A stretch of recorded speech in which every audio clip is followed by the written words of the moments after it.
이태리 로마를 방문하는 기독교인들이 꼭 가보고 싶은 곳이 있다고 합니다. 카타콤이라고 불리는 지하 동굴 무덤입니다. 로마시 외곽에는 자연스럽게 생긴 동굴이 많이 있었다고 합니다. 1세기쯤 됐을 때 로마시에서 사는 사람 중에서 가난한 사람들이 시체를 그 동굴 속에 넣어두기 시작했습니다. 동굴에 들어가서 한 벽을 좀 파고서 거기다가 시체를 놓아두는 그런 방식입니다. 좀 이따 공간이 없어지니까, 공간이 이렇게 좁아지니까 동굴 속에 더 들어가서 땅 밑을 파고 들어가면서 공간을 확보하고 그리고 거기다가 시체를 넣어두기 시작했습니다. 1세기 때부터 이제 그렇게 하기 시작했답니다. 2세기 들어서면서 기독교인들이 그곳에 모여들기 시작했습니다. 박해를 받아서요, 공개적으로 예배드리기가 어렵게 됐습니다. 어떻게 할까 궁리하다가 그 동굴 안에 무덤 속에 들어와서 조금 더 넓게 파놓고 거기서 예배를 드리기 시작했습니다. 3세기 들어서면서부터 기독교인에 대한 박해가 아주 심해졌습니다. 예수를 그리스도라고 그렇게 고백하는 사람이 발견되면 재산이 몰수당하곤 했습니다. 콜로세움이라고 다 아시죠? 거기서 검투사들 경기하는 중에 혹은 과정 중에 그 동물의 밥이 되기도 합니다. 어떤 마을은 전부 다 기독교인들이 모여 사는 마을이 있는데 그것이 발각돼서요, 그 마을 자체가 다 불태워지고 몰살당하는 그런 일까지 벌어졌습니다. 이렇게 되니까 기독교인들이 갈 곳이 없게 돼서요, 이 점점점 동굴 무덤 안으로 들어와서 심지어는 살기 시작합니다. 그 동굴 안에 이렇게 들어가다 보면 조그만, 이제 여러분 지금 보시는 거는 보시고 있는데요, 이건 관광 갔을 때 볼 수 있는 이렇게 있고, 더 깊은 곳에 가면 아주 이제 미로처럼 생겼다고 합니다. 근데 이제 여기 가도 조금 넓은 곳에서는 이제 성경 공부하고 기도 모임 할 수 있었고요. 그다음에 이제 좀 더 넓은 곳에서는 예배를 드리곤 하곤 했다고 합니다. 이러면서요, 동굴 무덤이 점점 깊어지고 복잡해집니다. 그러니까 사방 팔방으로 이렇게 뚫려 있다고 그래요. 그리고 이게 막 밑으로 파고 들어가서 대개로 4층, 5층쯤 이렇게 되어 있다고 합니다. 각 층별로는 계단으로 되어 있는데 그 계단이 아주 좁다고 그래요. 그리고 이 같은 층이라 해도 이쪽 무덤에서 저쪽 무덤 이렇게 갈 때는 복도가 미로처럼 생겼다고 합니다. 그래서 사람들이요, 잘못 이렇게 들어갔다가는 어디가 출구인지 어디가 다시 입구인지 몰라서 뱅뱅 돌다가 거기서 죽음을 맞이할 수 있기도 하다고 합니다. 기독교인들은 여기다가 암호를 적어놨어요. 자기들만 알 수 있는. 그래서 누가 살고 있고 어디를 가고 하는 것을 표시해 놨습니다. 대표적인 것이 이제 물고기 모양이에요. 물고기의 그 앞 입구 쪽으로 따라가다 보면 거기가 예배 장소다라는 그런 암호로 했다고 합니다. 어둡고 춥고 미로로 연결된 이곳에서요, 아주 좁은 공간에서 이들은 살아가기도 하고 성경 공부하고 기도하곤 했습니다. 그리고 조금 더 넓은 공간에서는 예배를 드리긴 했다고 합니다. 그리고 돌아가시게 되면 거기에 안치되었습니다. 로마에 거주했던 초대 교인들은 박해를 피해서 이렇게 무덤 속에 들어와서 자신들의 신앙을 지킬 수 있었습니다. 그들이 신앙을 지켰을 수 있었던 이유는 함께 모여서 함께 기도하고 함께 그리스도를 사랑하고 서로 도우면서 지냈기 때문에 그 박해를 이겨 나갈 수 있었습니다. 오늘 저희들은 에베소서 4장에 있는 말씀을 읽습니다. 지난주에도 읽고 오늘에도 그대로 읽습니다. 에베소서 4장의 말씀을 읽으면 하나님께서 바울을 통해서 우리들에게 해주는 소리를 들을 수 있습니다. 여러분들 예수를 그리스도로 고백한다면 함께 모여서 신앙생활 하십시오. 그리고 함께 모여서 여러분의 교회를 세워나갈 때 외부에서 오는 속임수, 유혹, 그리고 잘못된 가르침을 물리칠 수 있을 것입니다 라고 가르쳐주는 바울의 소리를 들을 수 있습니다.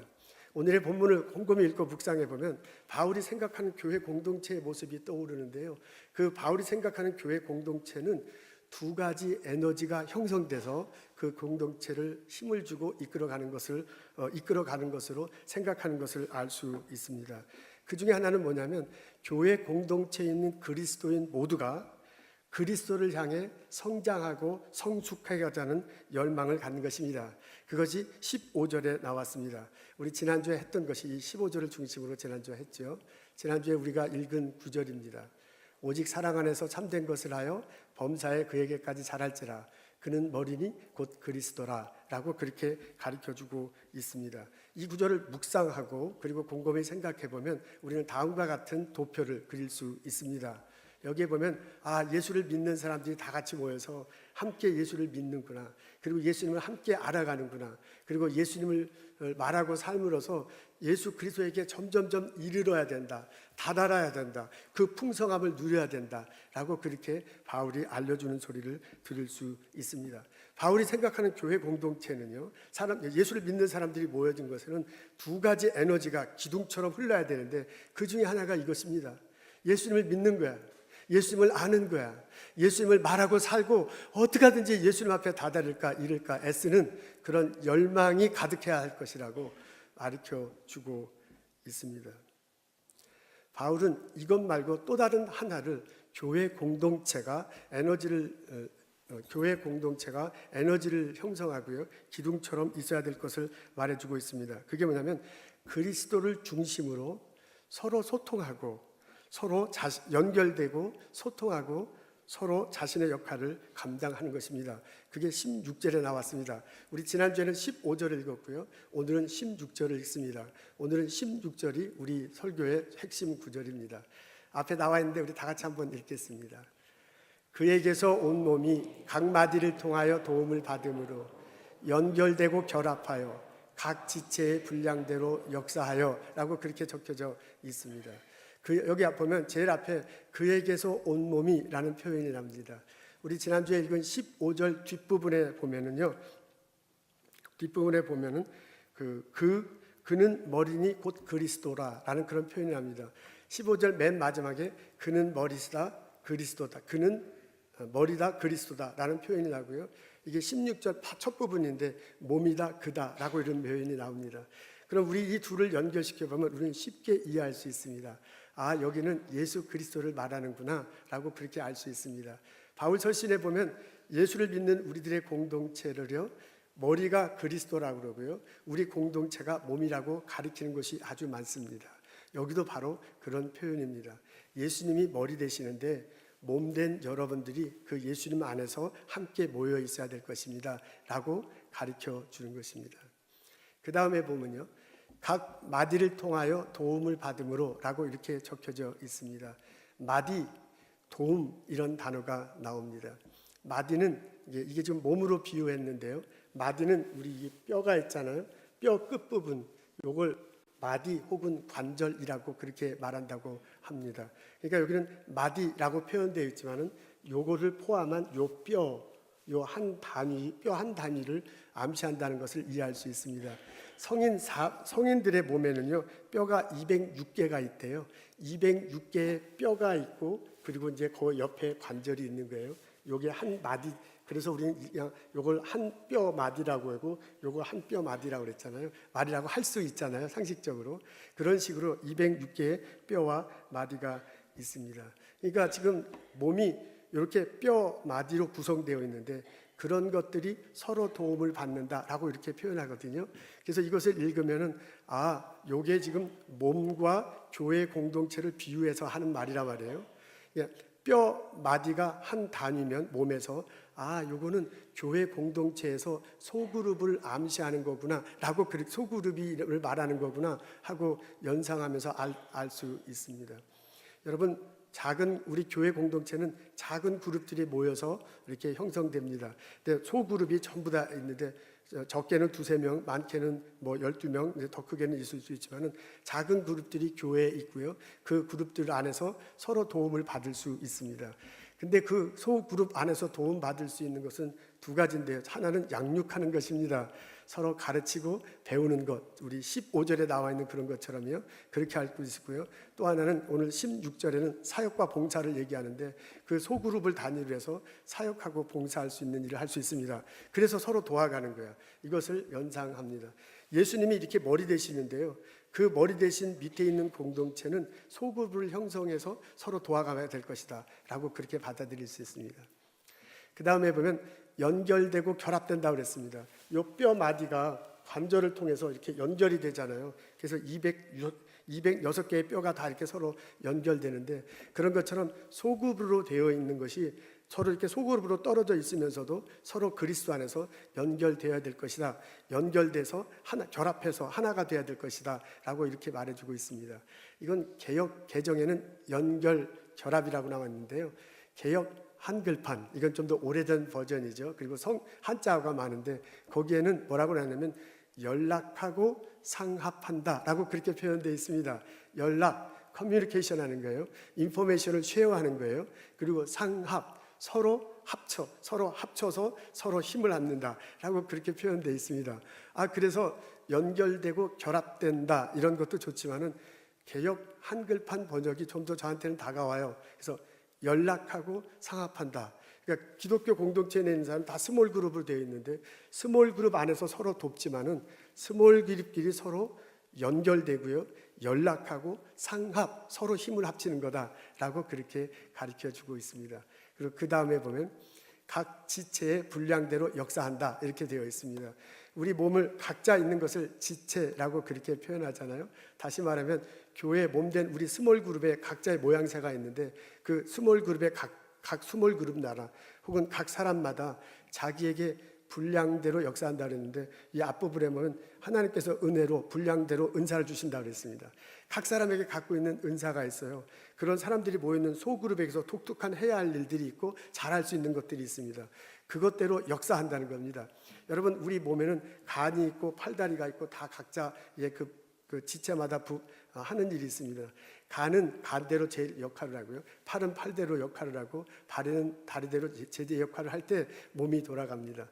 그런 것처럼 교회 공동체에서 이게 지체가 된 우리들이 개인적으로 자기에게 맡겨진 은사를 다 발휘할 때 혹은 여기서 표현한 대로 스몰 그룹대로 형성되었을 때 그 스몰 그룹 안에 있는 그 그룹 자체에게 맡겨진 은사, 일들을 잘 해나갈 때 해나가야 한다라고 그렇게 가르쳐주고 있는 것과 마찬가지입니다.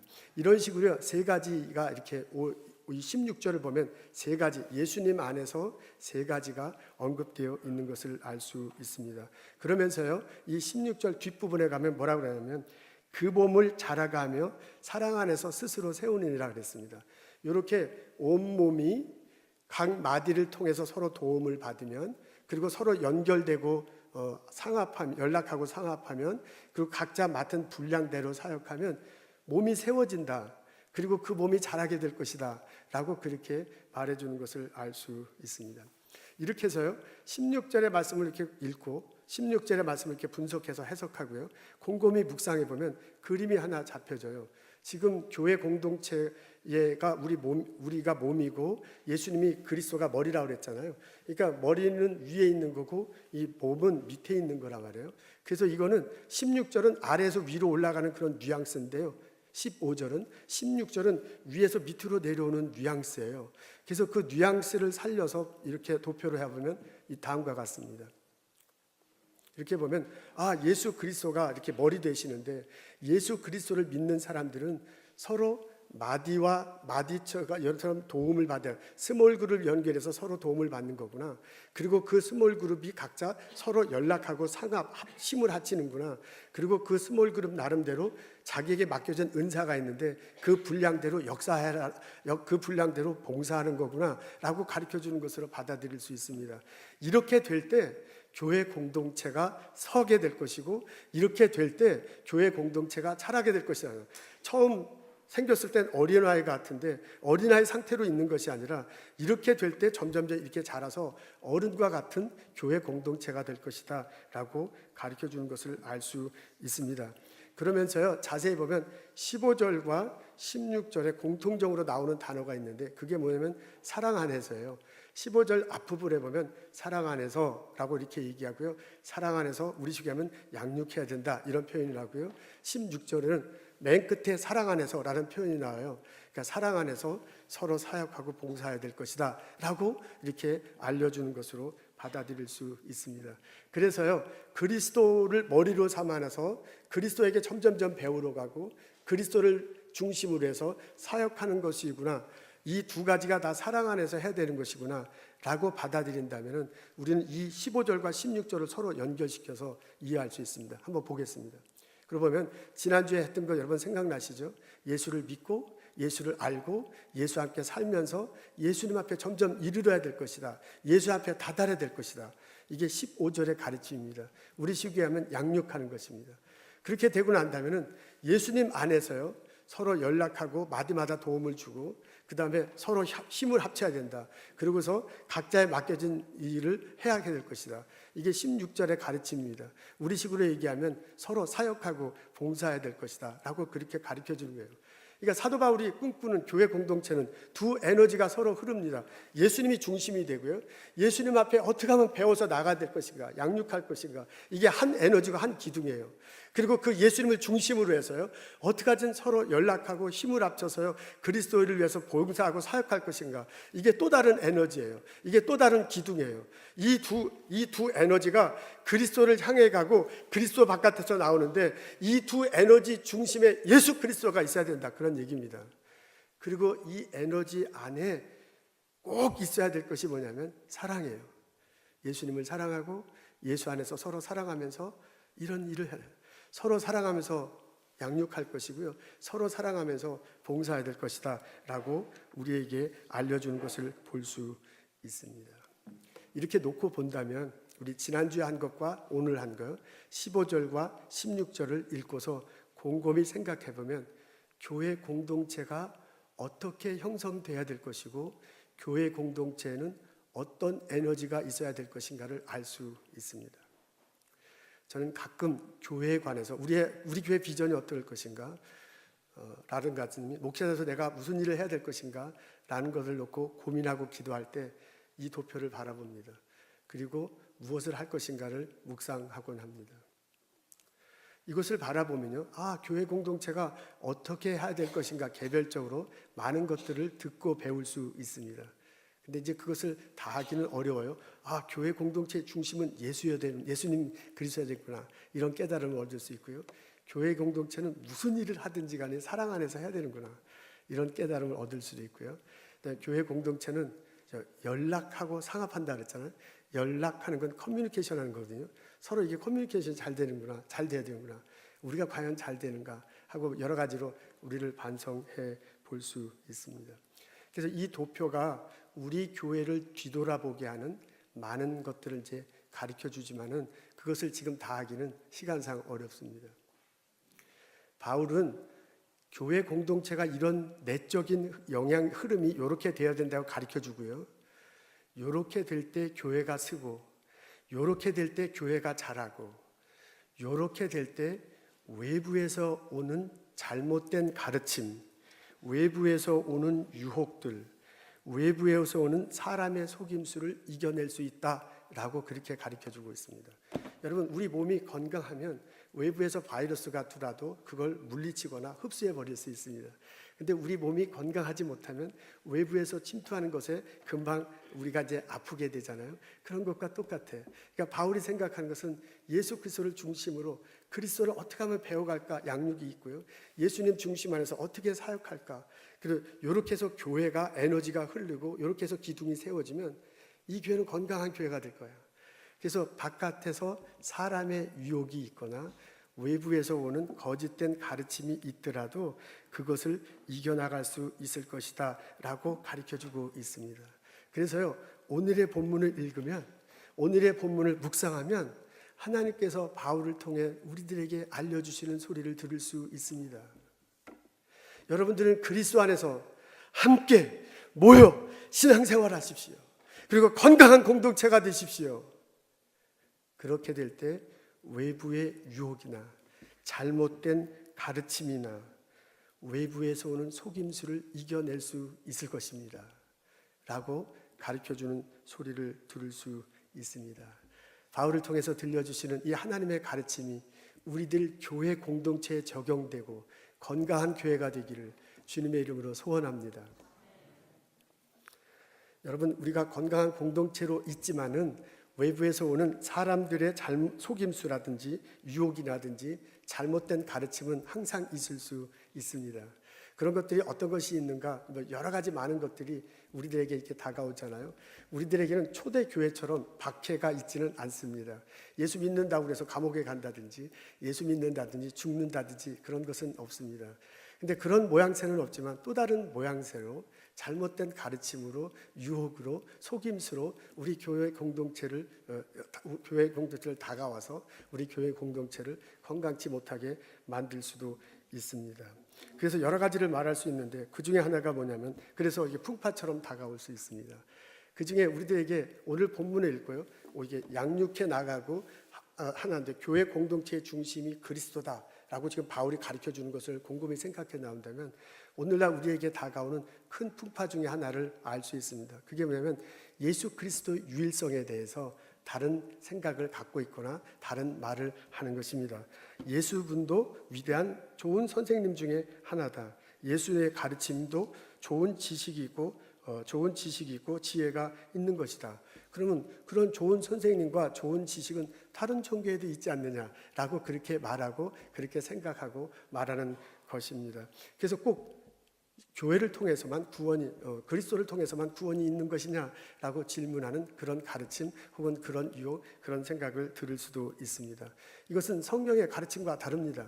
성경은요, 예수 그리스도, 십자가 다시고 부활하신 예수 그리스도를 통해서 오직 그리스도의 보혈의 피로 구원받고, 그리고 구원을 우리 죄가 속죄되고 구원받고 그렇게 가르쳐주고 있습니다. 그분이 진리고 그분이 길입니다. 오늘 본문에도 보면은 하나님께서 사도 바울을 통해서 가르쳐주는 분명한 것은 교회 중심은 예수 그리스도예요. 오직 그분 때문에 우리가 구원받고요, 오직 그분 때문에 우리가 교회 공동체로 모이는 이유가 되고요, 오직 그분을 통해서 교회 공동체를 형성할 수 있는 에너지가 이루어지고 있습니다. 우리 성령학교는 예수님이 중심이다. 성령학교는 오직 십자가 다시고 부활하신 예수 그리스도, 그분을 통해서 구원받는다는 것을 고백하고 선포하고 같이 신앙생활했으면 참 좋겠습니다. 요새 교회를 흔드는 또 다른 풍파 중에 하나는 동성연애에 관한 것입니다. 여러분, 동성연애를 지지하시는 분들의 주장이나 그 상황이나 혹은 그 논쟁점에 대해서 잘 알고 있을 것입니다. 상대방의 주장에 귀 기울이고요, 존중하는 자세를 취하기는 하지만은 우리들의 중심 고백은 흔들려서는 안 됩니다. 우리는 저희 성령한교회는, 그리고 성령한교회가 속해 있는 그 연합감리교회는 성경의 가르침을 믿고 성경의 가르침대로 살고자 애를 쓰고 있습니다. 저희 교회가 속해 있는 연합감리교회는 동성연애를 인정하지 않습니다. 연합감리교회는 결혼은 한 남자와 한 여자의 결합으로 규정하고 있습니다. 우리 교단 교리와 장정에 이렇게 적혀져 있습니다.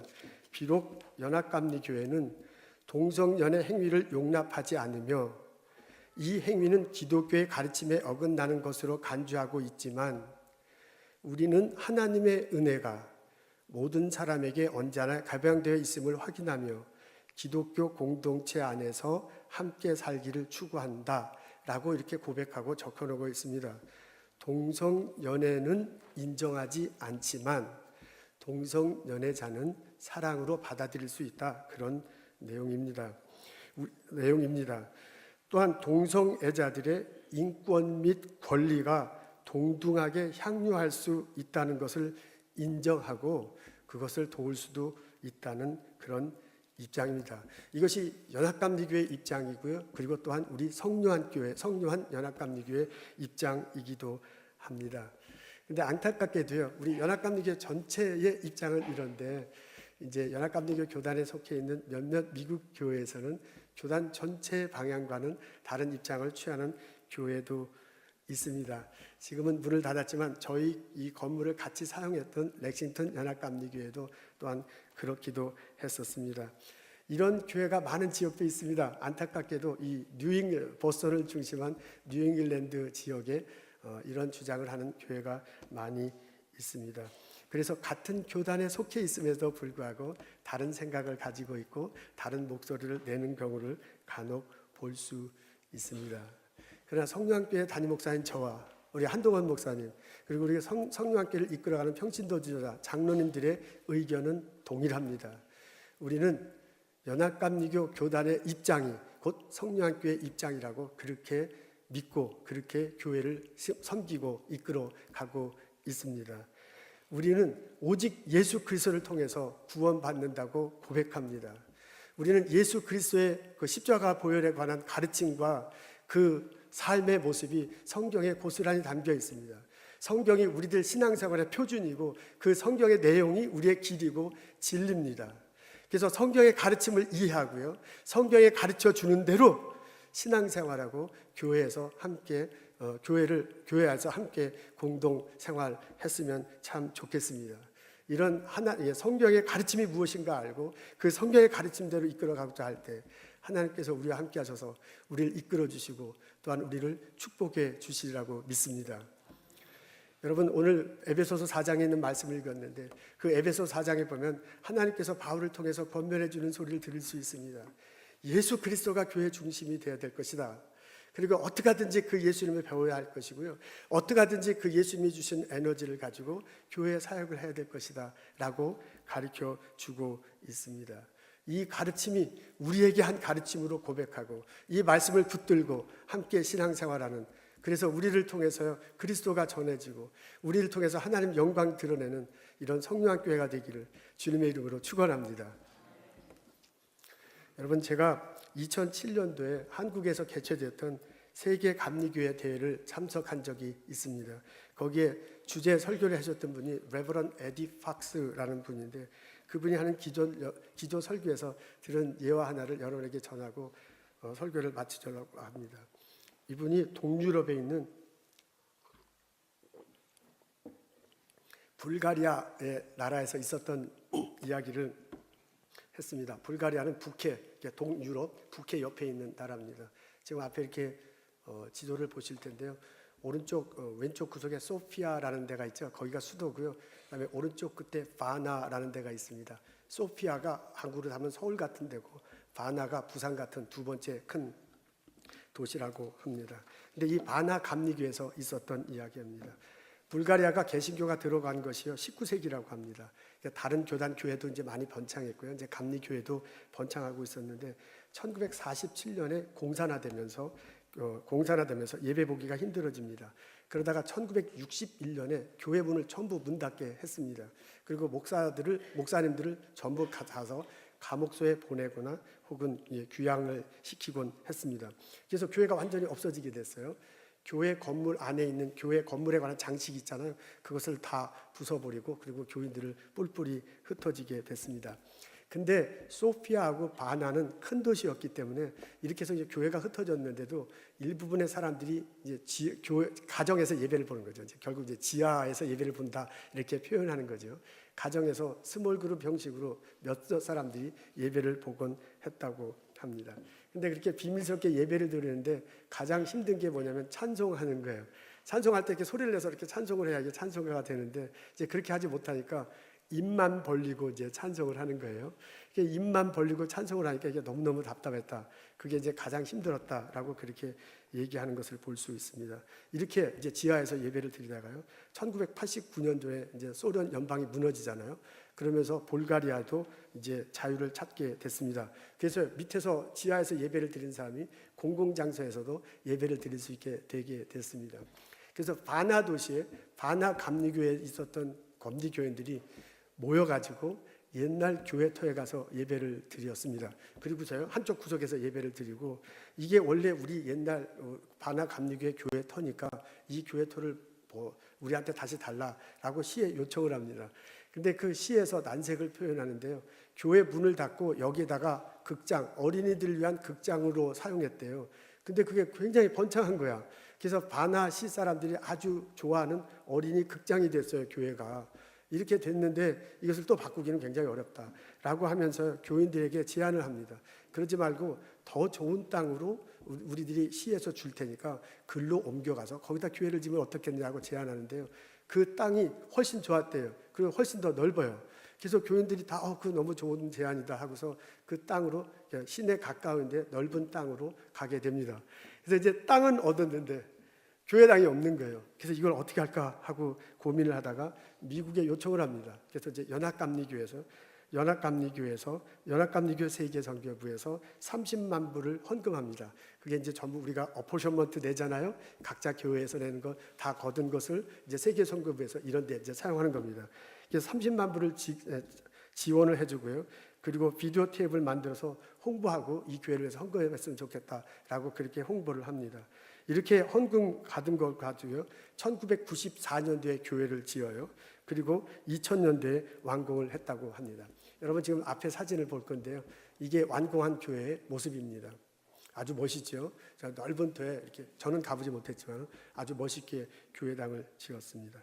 이렇게 해서 이제 입당 예배를, 헌당 예배를 드리는데 다 모인 사람들이요, 그 예배를 드릴 때 하이라이트는 뭐냐면 교회 종탑에 있는 종을 치는 거, 그 순간이 하이라이트였대요. 그래서 종을 치는 순간에 그 예배에 참석한 모든 사람이 울면서 하나님께 감사하고 예배를 드렸다라고 그렇게 전하고 있습니다. 알고 보니 그 종의 종 땡땡땡 하는 종이 있잖아요. 그 종의 사연이 있었습니다. 45년 전에 이제 이 종인데요. 바나 감리교회가 이제 건물이 공사당해서 막 무너졌는데, 그리고 이제 교인들이 다 흩어졌는데, 그 교회 다니는 청년 3명이 그 교회 터에서 이렇게 왔다 갔다 해요. 이제 교회 기물을 다 내다 버리고 십자가도 부시고 그러는데, 그렇게 하려고 하면서 저 교회 종탑을 한쪽 구석에 위에 있는 종탑을 한쪽 구석에 내놨대요. 그리고 이제 다른 거 부실 때 이제 종탑도 치워버리려고 한쪽으로 해놨는데, 그 청년들이 거길 왔다 갔다 하면서 다른 거 다 부서지는 것도 참 마음 아프지만 저 종탑이 없어지는 게 너무너무 마음이 아팠다고 합니다. 근데 저 종탑이 미국 볼티모어 연회에서 기념으로 해준 거래요. 그러니까 자기네들이 한 게 아니라 미국에서 기념으로 해준 거예요. 그래서 저것만은 좀 안 없어졌으면 좋겠다고 이렇게 하고 이제 생각하다가 그 인부들이요, 교회를 건물은 놔두고 이 안에를 부시는 인부들이 점심시간이 돼가지고 점심 먹으러 갔어요. 그래서 점심 먹으러 간 인부들과 똑같은 복장을 하고 몰래 교회당에 들어와서요, 그 종을 훔쳐왔어요. 훔쳐가가지고 마을 바깥에, 바나도시 바깥에 자기들 셋만 아는 곳에 숨겨놨습니다. 그리고 45년 동안 숨겨놓고요, 이 3명이 지하에 모여서 예배를 드리기 시작했답니다. 청년들 3명이. 그러니까 목사님도 없는 거죠. 그래서 청년 3명이 예배 드린다는 소식을 듣고서 다른 교인들도 몇 명이 와서 예배를 드리곤 했다는데 10명이 넘지 못했다고 합니다. 그러면서 45년 동안 지혜에서 예배를 드린 거예요. 그리고 이제 자유를 찾게 되고 땅을 얻게 되고 교회를 지은 게 된 거야. 그래서 그 교회당을 지을 때 이 3사람만이 알고 있는 그 장소에 가서 저 종을 꺼내옵니다. 그리고 이 종이 바로 그 종입니다. 설명을 하고 새 교회당에다가 이제 다 부착해 놓은 거예요. 그리고 이제 나중에 봉헌 예배 드릴 때 이 종을 치게 된 것입니다. 이 3사람이요, 청년 3사람이 45세가 됐으니 45년이 됐으니까 이제 할아버지가 되셨어요. 지금 여러분 보실 때 오른쪽에 안경 쓰고 머리 하얀 오른쪽에 계신 분, 그분이 이제 베드로스라고 하는데, 그 3 청년이요, 청년 중에 한 분은 담임 목사가 됐고 또 한 사람은 평신도 지도하는데 우리 식으로 하면 장로님이 된 거예요. 그러니까 바나 감리교회 저 하얀 옷 입은 사람, 그 사람이 이제 담임 목사님이고 다른 2분은 우리 식으로 하면 장로님이 돼서 이 교회를 이끌어 가고 있습니다. 저분 이름이 레버런 베드로스 알투니안이래요. 근데 베드로스 이렇게 쓴 걸 보니까 베드로 같아요. 피터 같습니다. 이게 지금 이제 몇 년, 2007년도에 들은 이야기니까 지금 아마 은퇴하셨을 것이고 혹시 하늘나라에 가신 분도 계실지 모르겠습니다. 이 청년들이요, 이분들이 교회 종을 훔치다가 걸렸으면 감옥에 가는 겁니다. 이분들이 예배 인도하다가 걸렸으면 사형을 당합니다. 그래도 그들은 그렇게 했습니다. 왜 이 사람들이 그렇게 했겠습니까? 그리스도의 몸된 교회, 그 교회를 살리고자 하는 마음이 있었기 때문에 그렇습니다. 예수님의 피로 세워진 교회, 이 교회를 세우고 활성화시키고자 하는 열정, 그것이 있었기 때문에 그렇게 목숨 걸고 그런 행동을 한 것입니다. 이런 신앙과 결단이 우리들에게도 있으면 참 좋겠습니다. 오늘 지난주와 이번 주에 이어서요, 에베소서 4장의 말씀을 읽습니다. 하나님은 바울을 통해서 우리들에게 알려줘요. 교회의 중심은 예수 그리스도여야 된다. 어떻게 하면 그 예수를 배우고자 노력하고요, 어떻게 하면 그 예수를 중심으로 사역할까 애를 써야 된다. 이 2가지 에너지가 있을 때 교회가 세워지고 교회가 든든해지고 외부에서 오는 박해와 외부에서는 잘못된 가르침을 이겨낼 수 있다라고 가르쳐 주고 있습니다. 우리들이 섬기고 우리들이 함께하는 성령교회, 우리 성령교회도 이런 교회가 되기를 꿈꿉니다. 이것을 결심하고 이것을 마음속에 품고 같이 신앙생활하는 나와 여러분 되시기를 주님의 이름으로 축원합니다.